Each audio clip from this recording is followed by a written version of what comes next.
Damn it. ఏంటిటా కుండబద్దలు కొడతా అట్ట. నమస్కారం, కుండబద్దల ప్రేక్షకులకి స్వాగతం. అమరావతిని రాజధానిగా చట్టబద్ధత కల్పించడానికి చంద్రబాబు నాయుడు చేసే ప్రయత్నాలన్నింటినీ అడ్డుకోవటానికి జగన్మోహన్ రెడ్డి కూడా 2-3 రకాలైన ప్లాన్లు సిద్ధం చేసుకున్నాడు. అందులో వైసీపీ నాయకుల చేత దుష్ప్రచారం చేయించటం కానీ, చట్టబద్ధత అనేది అంత బోటకం అని సాక్షి మీడియాలో కూడా ప్రతిరోజు విషం కక్కటం కానీ. కాకపోతే ఈ అంశాన్ని ప్రజలు ఎవరూ నమ్మే రకంగా లేదు. జగన్మోహన్ రెడ్డి ఏం చెప్పినా అందులో ఏదో ఒక మతలబు ఉంటుంది తప్ప అందులో జగన్మోహన్ రెడ్డి చెప్పినట్టుగా జరగదు అని ప్రజలందరికీ అర్థమైపోయింది. కాబట్టి దాన్ని ఎవరు నమ్మే పరిస్థితిలో లేరు. ఇక రెండోది, మరి కేంద్రంలో ఉన్న పెద్దలతోటి ఏమైనా మాట్లాడే అవకాశం ఉందా అనేది కూడా జగన్మోహన్ రెడ్డి ఎతికినట్టుగా కనపడుతుంది. కాకపోతే దాన్ని వెంకయ్య నాయుడు దగ్గర నుంచి చంద్రబాబు నాయుడు తోటి బీజేపీ నాయకులకున్న అవసరం వీటన్నిటి దృష్ట్యా దానికి పెద్దగా ఫలించే అవకాశాలు లేవు. అందుకని జగన్ 3వ రకమైన ప్లాన్ వేసుకున్నాడు. ఇప్పుడు ఆ ప్లాన్ తోటి జగన్మోహన్ రెడ్డికి ఇబ్బందులు వచ్చి పడ్డాయి. ఇప్పుడు వైఎస్ఆర్ కాంగ్రెస్ పార్టీలో చీలికలు తయారయ్యే కూర్చున్నాయి.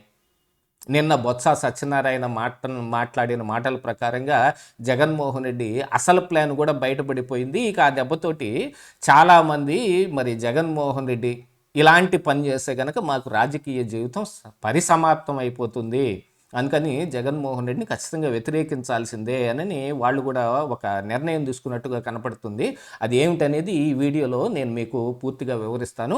వీడియో నచ్చితే ఖచ్చితంగా లైక్ చేయండి, ఇంకా మీకు తెలిసిన వాళ్ళందరికీ షేర్ చేయండి. అలాగనే మన కుండబద్దల ఛానల్ని సబ్స్క్రైబ్ చేసుకోవటం మాత్రం మర్చిపోకండి.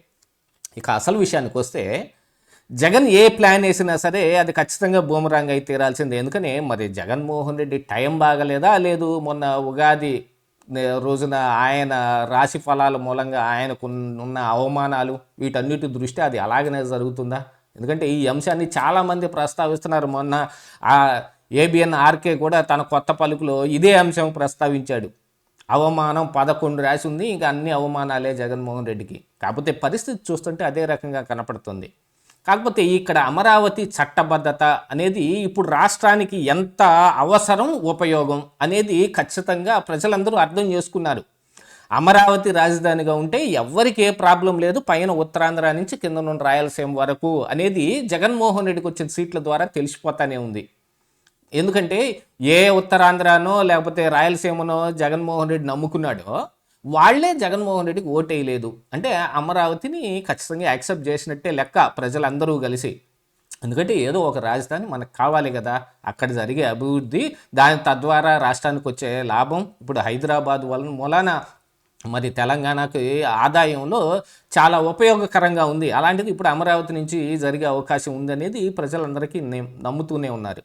కాకపోతే జగన్మోహన్ రెడ్డి అమరావతి పెట్టడం ఇష్టం లేదు కాబట్టి గతంలో ఆయన 2014లో గెలిస్తే ఆయన చూజ్ చేసుకున్న ఒక ఏరియా, ఆ ఏరియాలోనే మరి రాజధాని పెట్టడం, అక్కడ ఆ రాజధాని ప్రాంతంలో ఉన్న భూములన్నీ వాళ్ళ కిందే ఉండే విధంగా ఆయన ప్లాన్ చేసుకున్నాడు. కాకపోతే 14లో ఆయన గెలవలేదు కాబట్టి అమరావతికి చంద్రబాబు నాయుడు చూజ్ చేసుకుని ఇక్కడ అమరావతి ఈ ప్రాంతంలో రాజధాని ఏర్పాటు చేయించారు. దానికి అమరావతి అనే పేరు కూడా పెట్టారు.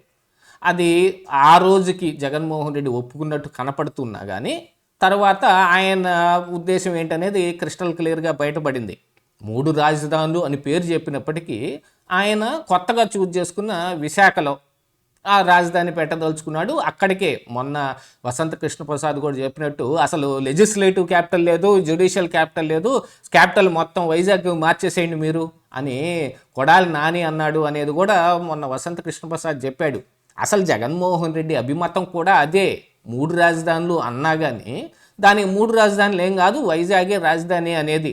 చివరిలో ఆయన చేసిన ప్రయత్నాలు కూడా అలాగనే కనపడ్డాయి. అందుకనే ఋషికొండలో అంత పెద్ద ప్యాలెస్ కొట్టి బోడిగుండి చేసి మరి అక్కడికి మారే ప్రయత్నం చేసి అది చివరిలో ఆ ధైర్యం లేక ఆగిపోయాడు. కానీ ఆయన మనోగతం ఏంటనేది బయటపడి ప్రజలందరూ ఆయన ఎక్కడ కూర్చోబెట్టాలో అక్కడ కూర్చోబెట్టారు. కాకపోతే ఇన్ ఫ్యూచర్ జగన్మోహన్ రెడ్డి తిరిగి వచ్చినా మళ్ళీ ఇలాంటి అంశాన్ని తెరపైకి తీసుకొని రావటమో, రాజధాని మార్పులు చేయటమో ఇలాంటివి ఉండకుండా ఇప్పుడు చట్టంలోనే సవరణ చేసి ఈ అమరావతి ఆంధ్రప్రదేశ్ రాజధానిగా నిర్ణయించబడటం, నోటిఫై చేయటం అనేది జరుగుతుంది. దాన్ని ఏదో రకంగా అడ్డుకోవటానికి జగన్మోహన్ రెడ్డి విఫలయత్నం చేశాడు. అది ఏది పారేది కాదు. కాకపోతే ఇప్పుడు 3 ప్రాంతాల మధ్య విద్వేషం తీసుకొచ్చి ఇలాగ చట్టబద్ధత చేయబడిన అమరావతిని సైతం ఇన్ ఫ్యూచర్ దీన్ని ఉపయోగించుకొని మార్పులు చేయడానికి కొంత మార్గం సుగమం చేసుకునే ప్రయత్నం చేస్తున్నాడు. అందుకని నిన్న బొత్స సత్యనారాయణ, ధర్మాన ప్రసాదు, లేకపోతే సీదిరి అప్పర్ల రాజు వీళ్ళందరి చేత ఈ మాటలు మాట్లాడించారు. ఇక దాంతో వైఎస్ఆర్ కాంగ్రెస్ పార్టీలోనే కకావికలం పుట్టింది. జగన్మోహన్ రెడ్డి అసలు ప్లాన్ ఏమిటి అని అంటే అమరావతికి జగన్మోహన్ రెడ్డి వ్యతిరేకం. కాకపోతే ఇప్పుడు ఈ ప్రాంతంలో ఉన్న నాయకులు, వైసీపీ నాయకులందరూ జగన్మోహన్ రెడ్డి అమరావతికి ఏం వ్యతిరేకం కాదు, జగన్మోహన్ రెడ్డి ప్లాన్లు వేరే ఉంటాయి, ఇకనైనా సరే మరి అమరావతిని ఒప్పుకొని ఇన్ ఫ్యూచర్ రాబోయే ఎన్నికల్లో కూడా దీనిపైన ఒక క్లారిటీ ఇస్తాడు అనే ఒక హోప్ అయితే ఇక్కడ ఉన్న నాయకులకు ఉంది. ఎందుకంటే వాళ్ళ ప్రాంతంలో రాజధాని ఉండటం వాళ్ళకేమీ కంటకంగా ఉండదు కదా. కాకపోతే ప్రజల అభిప్రాయం ఏమిటనేది ఈ నాయకులకు కూడా తెలిసిపోయిన తర్వాత వీళ్ళు కూడా అమరావతి ఇక్కడే ఉంచుతాడు జగన్మోహన్ రెడ్డి, ఇకనన్నా తెలుసుకుంటాడు అనుకున్నారు. కానీ జగన్మోహన్ రెడ్డి అలాంటిది ఏం చేయకుండా వీళ్ళ చేత జగన్ మళ్ళీ వస్తే అమరావతి నుంచి రాజధాని మార్చేస్తాడు అని చెప్పే ప్రయత్నం వాళ్ళ ద్వారా చేపించాడు. దీంతో పాటుగా ఇప్పుడు ఈ చట్టబద్ధత చేయబడిన తర్వాత ఇప్పుడు ఇక్కడ ఉత్తరాంధ్రలో కానీ ఇటు రాయలసీమలో కానీ కొంతమంది చేత గొడవలు చేపించి మాకు ఇక్కడ రాజధాని కావాల్సిందే, అభివృద్ధి ఇక్కడికి కూడా కావాల్సిందే, కాన్సన్ట్రేటెడ్గా అక్కడే ఉండటం కాదు, అభివృద్ధి వికేంద్రీకరణ జరగాలనే పేరుతోటి వాళ్ళు కూడా ఇక మరి ఉద్యమాలు చేస్తారో ఇక ఏం చేస్తారో వాటన్నిటికీ కూడా ఒక ప్లాన్ సిద్ధం చేస్తున్నాడు జగన్మోహన్ రెడ్డి.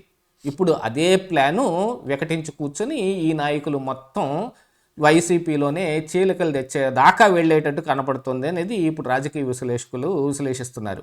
ఏమిటనంటే ఈ నాయకులకు ఉన్న ఇబ్బందులు, ఏ పార్టీని నమ్ముకొని మరి 10 సంవత్సరాల పాటు ఆ పార్టీలో ఉన్నారో ఆ పార్టీలోనే ఇప్పుడు ఒక విఘాతం కలుగుతుంటే ఇన్ ఫ్యూచర్ కూడా అంటే 2024లో ఎటు ఓడిపోయాం, 29లోనన్నా గెలుస్తామనే ఒక నమ్మకం వాళ్ళకు ఉంటుంది కదా. ఆ నమ్మకాన్ని కూడా జగన్మోహన్ రెడ్డి కాలు రాసేస్తున్నాడు అనగానే ఇక అందరికీ కంటకంగానే ఉంటుంది. ఇక జగన్ని నమ్ముకుంటే రాజకీయ జీవితం పరిసమాప్తమే, ఇక మన రాజకీయంగా పైకి ఎదగలేం. ఇందులోనే ఇలానే ఇప్పుడు కంటిన్యూ అవుతూ 29 ఎన్నికల దాకా వెళితే అప్పుడు మళ్ళీ జగన్మోహన్ రెడ్డి గెలవకపోతే ఇక మనం ఏం చేయాలి? వేరే పార్టీలు వెతుక్కోవాలి. ఇప్పుడు ఆ పార్టీలో ఇంత దూరం పోయిన తర్వాత వాళ్ళు మళ్ళీ ఎందుకు రాణిస్తారు? ఇప్పటిదాకా వైసీపీలో ఉండి వాళ్ళ స్టాండ్ని వీళ్ళు భుజాన మోసినందుకు వీళ్ళు ఆ పరిస్థితిని అనుభవించాల్సిందే కదా.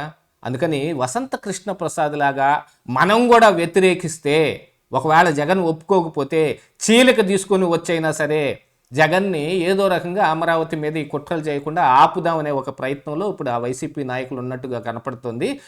ఏ రకంగా వాళ్ళందరూ మరి ముందుకు వస్తారనేది ఇన్ ఫ్యూచర్ కానీ తెలియదు. ఇదే ఈరోజు కుండబద్దలు.